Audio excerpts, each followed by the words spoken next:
Office में काम करते वक्त जब डेटा अलग अलग फाइल फॉर्मेट्स में रिसीव होता है तो क्या आप भी परेशान हो जाते हैं?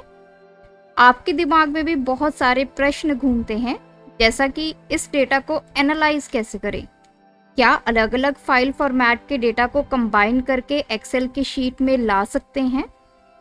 घबराइए नहीं, आज की वीडियो में मैं आपके लिए इन सब क्वेश्चन के सल्यूशन लेके आई हूँ, तो आप एंड तक मेरे साथ इस वीडियो में बने रहिए। चैनल में नए हैं तो चैनल को सब्सक्राइब कर लीजिए और बेल आइकन को प्रेस करना मत भूलिए, ताकि आगे आपको ऐसे और वीडियोस के नोटिफिकेशन टाइम पे मिल सके। तो चलिए बिना देरी किए इस ट्यूटोरियल को स्टार्ट करते हैं।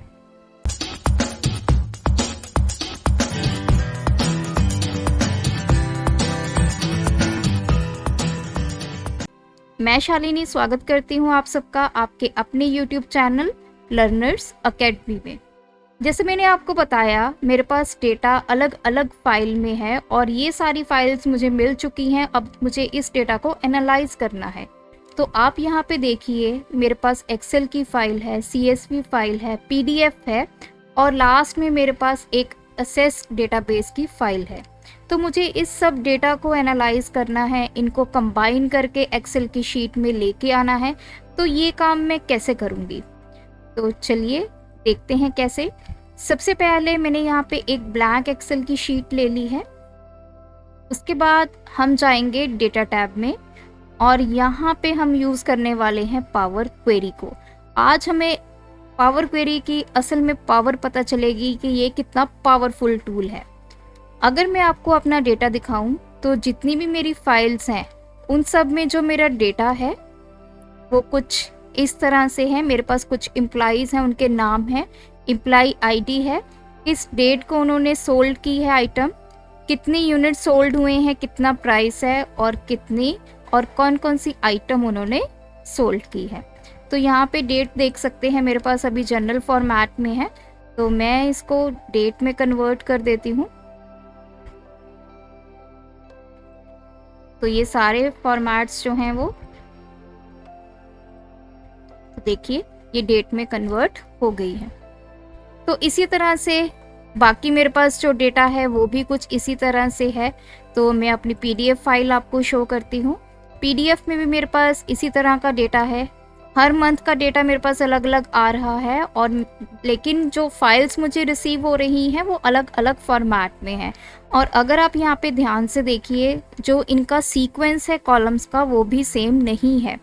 अब जैसे ये PDF है तो जो एम्प्लॉय आईडी है वो 4th कॉलम में है, लेकिन वहीं अगर आप एक्सेल की फाइल देखें तो जो एम्प्लॉय आईडी है वो 2nd कॉलम में है, लेकिन जो इनके नाम है कॉलम्स के वो सब में सेम है। तो अगर आपके पास अलग अलग फाइल्स में डेटा आ रहा है, कॉलम्स आगे पीछे हैं तो कोई दिक्कत की बात नहीं है, लेकिन जो कॉलम्स के नाम हैं वो बिल्कुल सेम होने चाहिए। तो चलिए देखते हैं अब हम इनको कैसे लेके आएंगे एक्सेल में। तो जैसे मैंने बताया, हमें यूज़ करना होगा यहाँ पे पावर क्वेरी को। पावर क्वेरी को यूज़ करने के लिए मुझे यहाँ पे गेट डेटा पे क्लिक करना है। मुझे किसी फाइल, किसी डेटाबेस से डेटा नहीं लेके आना, क्योंकि अब जो मेरा डेटा है एक फोल्डर में पड़ा हुआ है और उस फोल्डर में जितने भी फाइल्स हैं वो अलग अलग फॉर्मेट की हैं। तो अगर मैं यहाँ पे from file, from folder select करती हूँ तो मुझे एरर जनरेट होगा, क्योंकि सारी फाइल्स के जो आपके फॉर्मेट्स हैं वो अलग हैं। तो मुझे यहाँ पे करना है लॉन्च पावर क्वेरी एडिटर। तो मुझे सीधा पहले एडिटर में जाना है और यहाँ पर जाके मैं अपनी अलग अलग फाइल्स को लेके आऊँगी। तो देख सकते हैं पावर क्वेरी एडिटर ओपन हो गया है। अभी यहाँ पे कुछ भी हमने नहीं किया है, सिर्फ हमने इंटरफेस को ओपन किया है। सबसे पहला स्टेप होगा अलग अलग फाइल्स को यहाँ पे लेके आना, मतलब सोर्स डेटा यहाँ पे फेच करना है।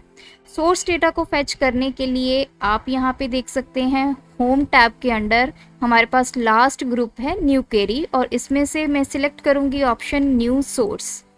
इस पे मैं क्लिक करूँगी तो आप देखिए यहाँ पे नंबर ऑफ ऑप्शंस मेरी आ जाती हैं। सबसे पहले मैं फाइल पे जाऊँगी, एक्सेल वर्कबुक।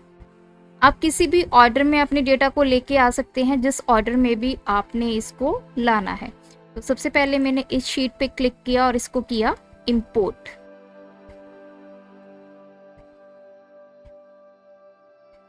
तो यहाँ पे देखिए शीट 1 है, इस पे मैंने क्लिक किया। आप यहाँ पे अपने डेटा का प्रीव्यू ले सकते हैं और इसको करेंगे ओके। तो डेटा मेरा एक्सट्रैक्ट हो चुका है और मेरा डेटा पावर क्वेरी में एज अ टेबल आ चुका है। तो बढ़ते हैं नेक्स्ट ऑप्शन की तरफ, फाइल। दूसरी मेरी फाइल CSV फाइल है, तो मैं text/CSV पे क्लिक करूंगी। तो ये देखिए b.csv, इस फाइल को क्लिक करूंगी और इसको करूंगी इंपोर्ट। जिस सीक्वेंस में आप इन फाइल्स को इंपोर्ट करते जाएंगे वो सीक्वेंस आप देख सकते हैं साइड पे आता जाएगा, और इसको करूंगी मैं ओके। तो 2 फाइल्स हमारी यहाँ पे आ चुकी हैं। बढ़ते हैं नेक्स्ट फाइल की तरफ, न्यू सोर्स। थर्ड जो मेरी फाइल है वो PDF है, तो मुझे यहाँ से सिलेक्ट करना है PDF। थर्ड मैंने फाइल अपनी PDF फाइल को इंपोर्ट किया।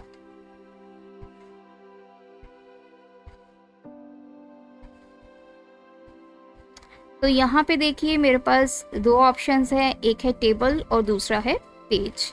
आप दोनों ऑप्शंस देख लीजिए, आपका जो डेटा है यहाँ पे वो सेम दिखाई देगा। तो मैं यहाँ पे टेबल को सिलेक्ट करूंगी और इसको करूंगी ओके।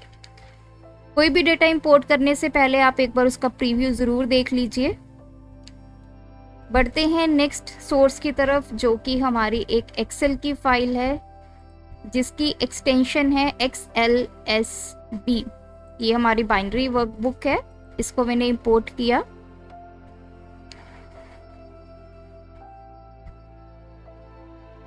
इसमें से हम शीट 1 सिलेक्ट करेंगे, ये मेरा डेटा है और इसको मैं करूंगी ओके।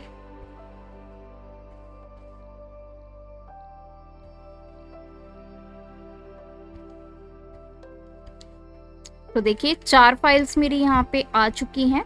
लास्ट फाइल मेरी असेस की फाइल है, तो मैं यहाँ पे सिलेक्ट करूंगी डेटाबेस और यहाँ से मैं सिलेक्ट करने वाली हूँ असेस,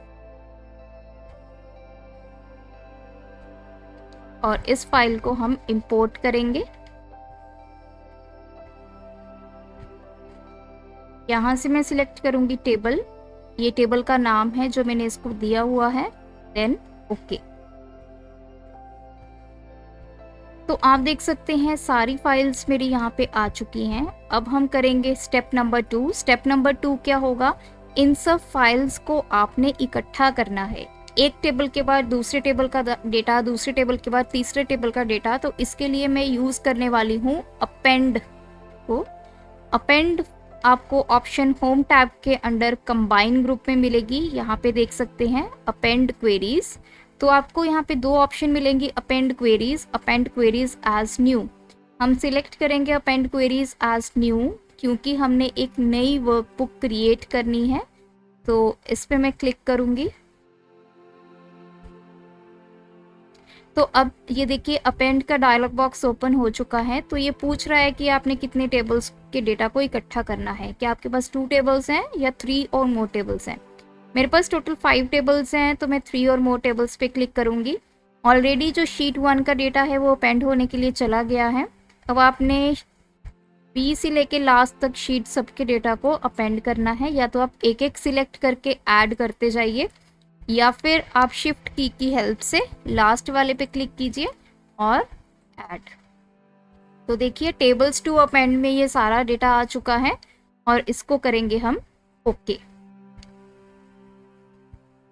तो आप देख सकते हैं यहाँ पे अलग से एक टेबल बन चुका है अपेंड 1, तो इसमें सारा डेटा मेरा आ चुका है। तो ये देखिए, तो लास्ट में आप देख सकते हैं जो मेरे असेस का डेटा था, यहाँ पे जहाँ पे डेट है तो साथ में टाइम भी है। तो आप इसका जो डेटा टाइप है इसको चेंज कर सकते हैं, तो मैं सिर्फ डेट करूँगी। तो ये देखिए डेट में कन्वर्ट हो गया है। और सिमिलरली ये जो यूनिट सोल्ड हैं इसकी भी डेटा टाइप एनी है, तो इसकी डेटा टाइप आप चेंज करेंगे यहाँ पे होल नंबर। तो सारा डेटा एक सीक्वेंस में आ चुका है। अब आप क्लोज एंड लोड टू, आपने कहाँ पे इसको करना है, तो मैं इसको कर देती हूँ न्यू वर्कबुक में।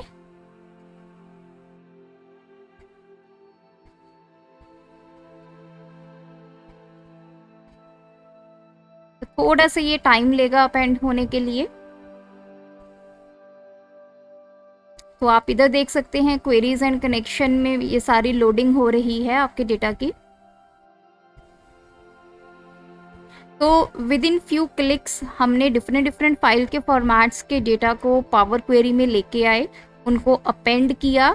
अपेंड करने के बाद आपने उस डेटा को अपनी एक्सेल की शीट में डिस्प्ले किया। तो देखिए आपके पास सारा डेटा आ चुका है अलग अलग फाइल से। अब आप इस डेटा को किसी भी तरह से एनालाइज कर सकते हैं। अगर आप कोई ट्रांसफॉर्मेशन करना चाहते हैं तो डेटा ट्रांसफॉर्म भी हो जाएगा।